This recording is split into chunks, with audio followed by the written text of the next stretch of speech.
Hello everyone, এটা হচ্ছে আমাদের মায়াপুরের লাস্ট দিন এই ভিডিওটা। তো কন্টিনিউ তোমরা দেখতে থাকো। আমাদের চেক আউট টাইম ছিল সকাল 9টায়, তো সেই জন্যই আমরা খুব তাড়াতাড়ি উঠে স্নান করে নিয়েছি আর রাইকেও স্নান করিয়ে নিয়েছিলাম। তো তারপরে আমরা রুম ছেড়ে দিয়েছিলাম। আর এখানে দেখো লিফটের জন্য সবাই দাঁড়িয়ে আছি, অনেকগুলো ব্যাগপত্র হয়ে গিয়েছে। তো কিছুতেই মন চাচ্ছিল না যে মায়াপুর থেকে যেতে, এত সুন্দর একটা জায়গা, কিন্তু কিছু তো করারই নেই, আমাদের বাড়ি তো ফিরতেই হবে, তাই না? তো সবের রুমে সব কিছু দেখে রায়ের পাপা চলে আসছে আর আমরা ওখানে দাঁড়িয়েছিলাম। এবার আমাদের ট্রেন ধরতে হবে, টোটোতে করে নদী পেরিয়ে তারপর আমাদের ট্রেন ধরে বাড়ি ফিরতে হবে। তো আমরা একটু দেরি করেই বেরিয়েছিলাম, কারণ স্নান টান করে ব্রেকফাস্ট করে আমরা বেরিয়েছিলাম। রাইকেও ব্রেকফাস্ট করিয়ে দিয়েছিলাম। বাড়ি ফিরতে অনেকটাই দেরি হবে জানি, অত সকালে আমরা বেরোলাম না, ঠান্ডা ছিল বলে, তাই আমরা ডিসাইড করেছিলাম যে একটু বেলা করেই বেরোবো।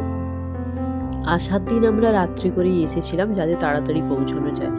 তো যে কোনো জায়গায় ঘুরতে গেলে সবসময় সকাল টাইমে পৌঁছালেই ভালো, তবে সেই সারাদিন সেই জায়গাটা ভীষণভাবে এনজয় করা যায়। তো এখন আমাদের বাড়ি ছেড়ে যেতে হচ্ছে, আর রোদটাও বেশ ভালোই বেরিয়েছে, গায়ে হালকা হালকা রোদ, এই শীতের সময় বেশ ভালো লাগে। তো হোটেল ছেড়ে দিয়ে ওখান থেকে হেঁটে হেঁটে যাচ্ছিলাম মেন গেটের কাছে, মানে 4 নম্বর গেটের কাছে, যেটা থেকে আমরা ঢুকেছিলাম। তো যেতে যেতেই দেখছি যে কত জ্বালন, দেখো এই জ্বালনগুলো দিয়ে সব রান্না হয়, ভোগ রান্না, সারি সারি জ্বালন সব ভর্তি আছে। তো সেগুলোই কত কিছু দেখতে দেখতে যাচ্ছিলাম।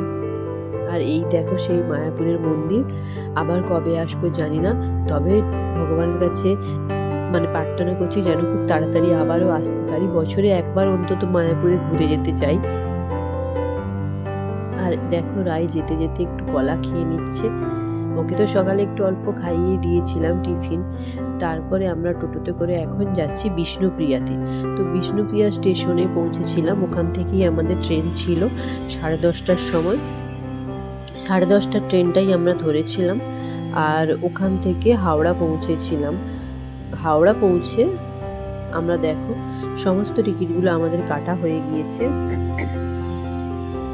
আর ফেরার দিনগুলো খুব মন খারাপ হয়ে যায়, তাই না? সবারই, বড় থেকে ছোট সবারই খুব মন খারাপ হয়ে যায়। ঘুরতে যাওয়ার সময় বললে ভীষণ আনন্দ লাগে। তো যাই হোক, ভিডিওটা দেখতে দেখতে যারা শেষ পর্যন্ত চলে এসেছো, আশা করছি তাদের ভালো লেগেছে। একটা লাইক আর কমেন্ট করে দিও, তাহলে নেক্সট ভিডিওগুলো বানাতে আমি আরও অনেক সাহস পাবো। তো আজকের মতো টাটা, তোমরা ভালো থেকো, দেখা হচ্ছে আবার পরের ভিডিওতে।